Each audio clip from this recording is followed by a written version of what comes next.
Hi, so today I'm going to be talking about the Four Agreements by Miguel Ruiz.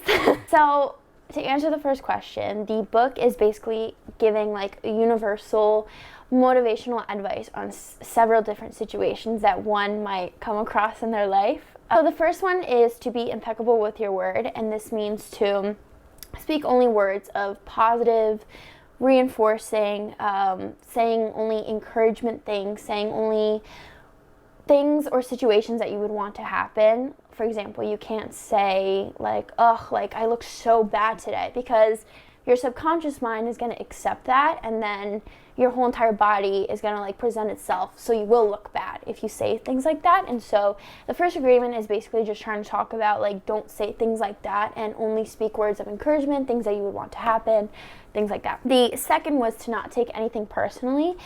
If it's good, if it's bad, you want to keep everything very neutral. No matter what somebody says, if someone says something nice about you, keep it very neutral. Don't attach a feeling or an emotion or your personal thought to it. Literally just like let it slide off, because when we take that, we kind of like accept it into our subconscious mind, and we allow it to like manifest into like our reality, and it literally affects the way that we think, things that happen in our lives. Very similar to the first agreement.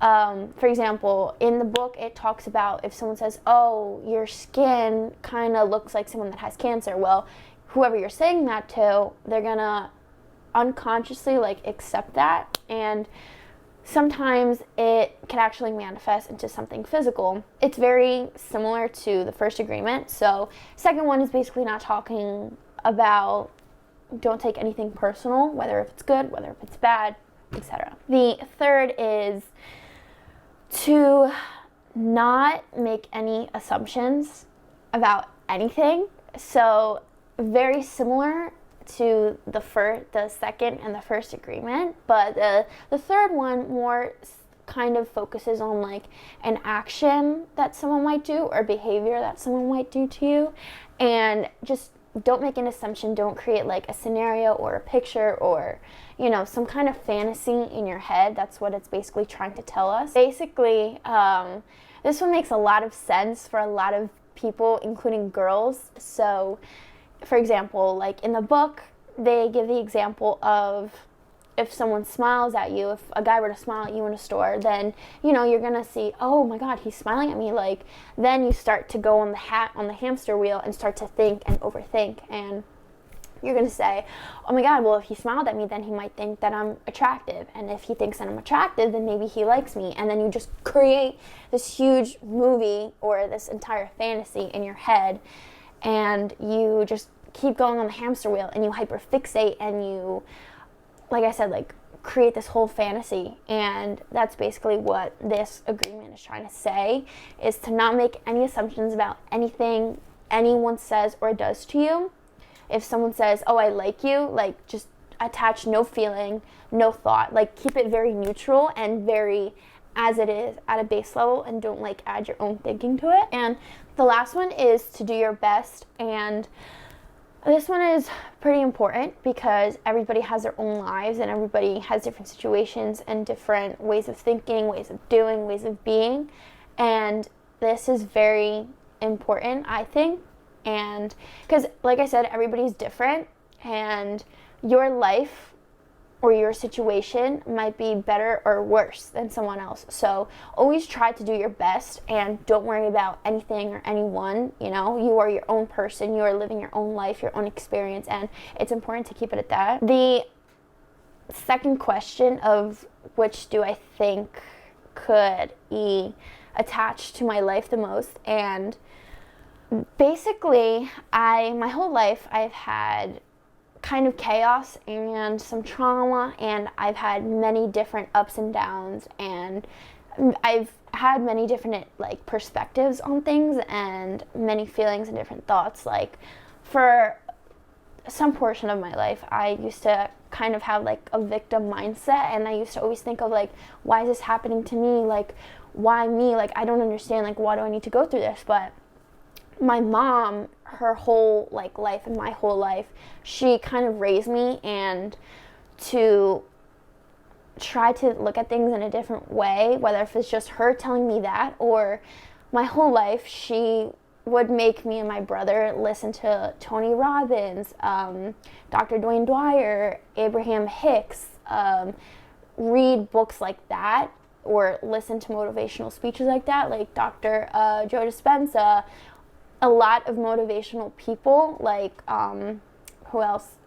Steve Harvey, people that have gone through experiences or just know how to think in a higher level. And eventually, like when I got to my rock bottom when I was like 17, I also have like a faith in like God, and so I finally just decided like enough is enough, and I'm not gonna live in this like victim mindset anymore. And now looking back at like my entire life, I realize like everything painful and everything like traumatic that I've had to do like made me today who I am. It has allowed me to not be sheltered. It has allowed me to like love myself and to love my body after a really long time of like hating myself and like having thoughts of like not wanting to be here, and just kind of like shaping that. And like these 4 agreements, like they just make so much sense, and it's everything that my mom would tell me and everything that I have read, if it was Tony Robbins, watching motivational videos, reading like the Bible, like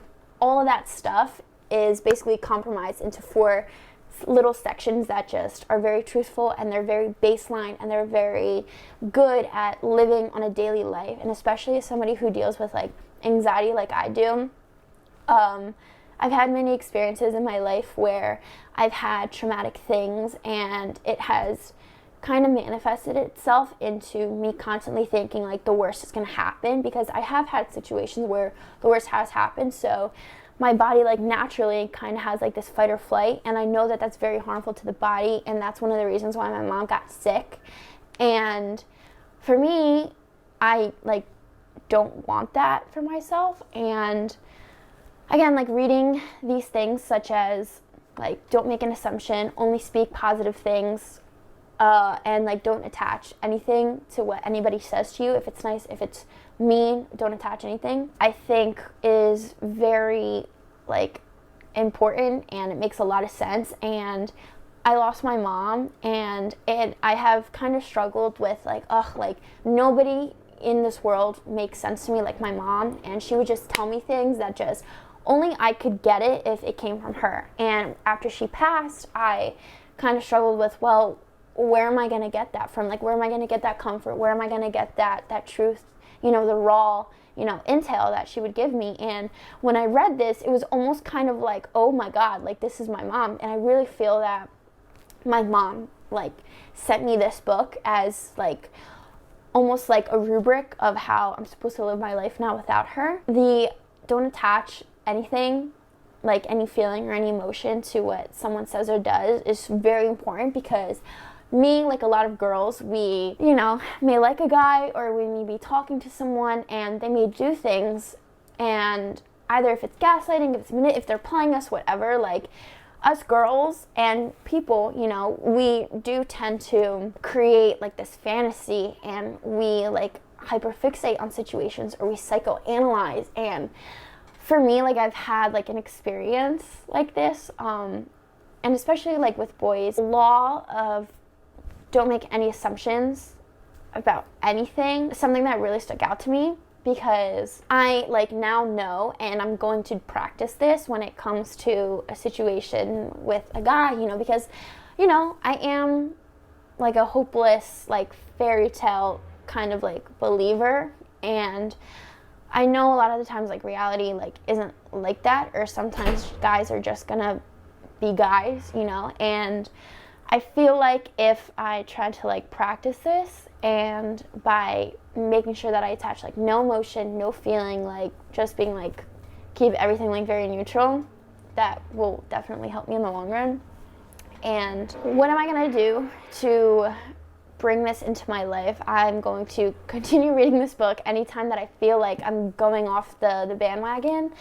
I'm going to like reread it. I have written down the 4 agreements in my notes app on my phone. So if I'm in a situation like with a guy or like with anything in my life, like read those 4 agreements. And if I have to go and if I want something more in depth, then just like dive right in to the book again and, read whatever agreement that I need at that time and really just try to focus on it and understand it and bring it into my reality and try to associate it to different things that have happened in my life and things that are happening in my life like currently.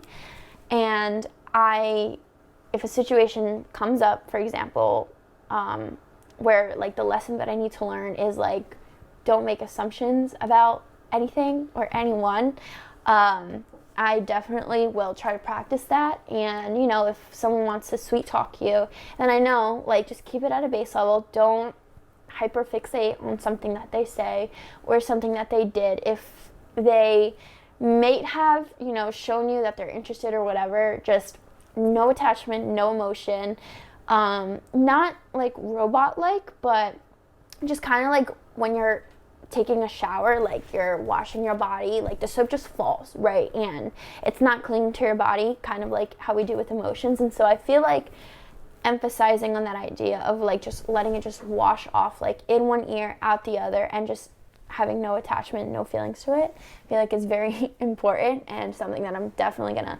practice, because in the end it's gonna avoid me getting hurt, getting my hopes up, and it sucks, when things don't work out the way that you have planned or the way that you envisioned in your head.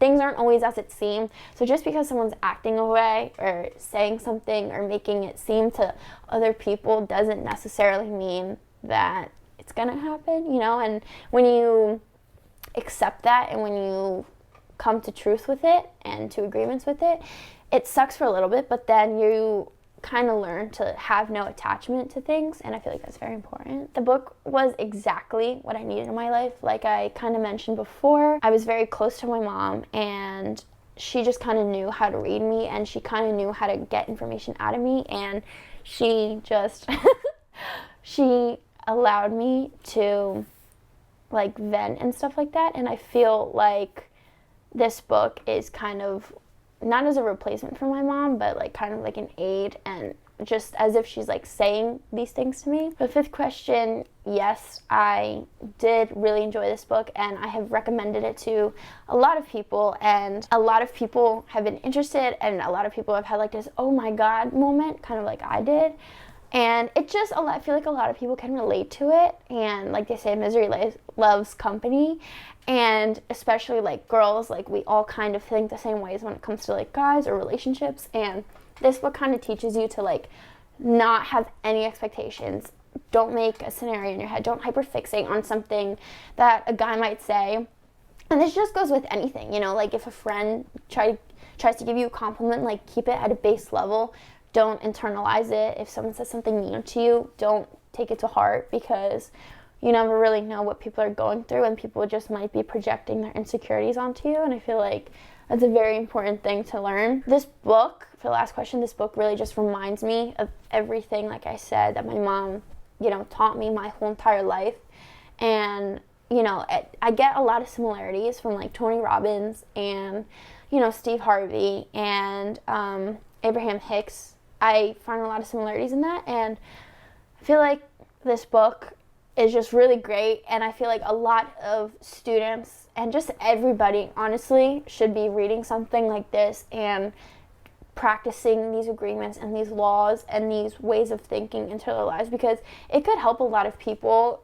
It could help with like anxiety, it could help with like if people are dealing with depression, if they're dealing with body image issues, like literally every problem. If people do the work and they practice and they try to apply information like this into their lives, into situations, I feel like it could make their lives a whole lot better. I know it made mine a whole lot better. I feel like a lot of students, especially in high school, that go through a lot, could really benefit from something like this, and I feel like this should almost be a requirement in English classes or in health classes for students to read all together, and just to apply it and to have, their teacher or their instructor kind of mimic these agreements and just kind of remind them, everybody could use a little TLC in their life, and that book definitely provide something like that. Thank you for recommending this book for us. I feel like a lot of us in the class not only